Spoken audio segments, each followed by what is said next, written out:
नमस्कार मंडळी.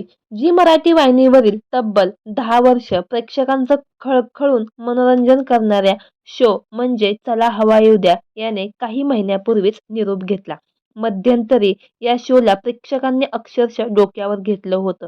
मोठमोठे बॉलिवूड सेलिब्रिटींना सुद्धा या शोमध्ये येऊन आपल्या सिनेमाचं प्रमोशन करण्याचा मोह आवरायचा नाही. अगदी सलमान खान ते काजोल, रितेश देशमुख यासारख्या अनेक सुपरस्टार या शोमध्ये पाहुणे म्हणून उपस्थित झाले. प्रसिद्धीच्या एवढ्या उंच शिखरावर असताना देखील हा शो बंद झाला. याबद्दल बाहू कदम यांनी नुकतीच एका मुलाखतीत भाष्य केले आहे. ते म्हणाले की चला हवा येऊ द्याची स्क्रिप्ट एवढी वर्ष एकच माणूस लिहित होता. त्याचबरोबर दुसऱ्या एका चॅनेलवर सुद्धा कॉमेडी शो सुरू होता.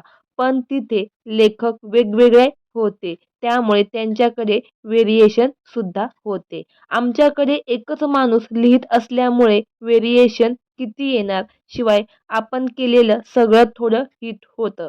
आपण केलेलं प्रत्येक स्किट हिट होत नाही. तसंच आपल्या प्रत्येक स्किट वाजेलच असं नाही. कुठेतरी अपयश ही यशाची पायरी असते. त्यामुळे खाली आल्यावर आपण पुन्हा वर जातो आणि यातही एक वेगळीच मजा येते. दरम्यान चला हवा येऊ द्या हा कार्यक्रम प्रेक्षकांनी डोक्यावर घेतला होता. सगळेच विनोदवीर एक से बढ़कर एक होते. तर तुम्हाला यातील कुठला विनोदवीर जास्त आवडतो हे आम्हाला कमेंट बॉक्समध्ये नक्की कळवा. धन्यवाद.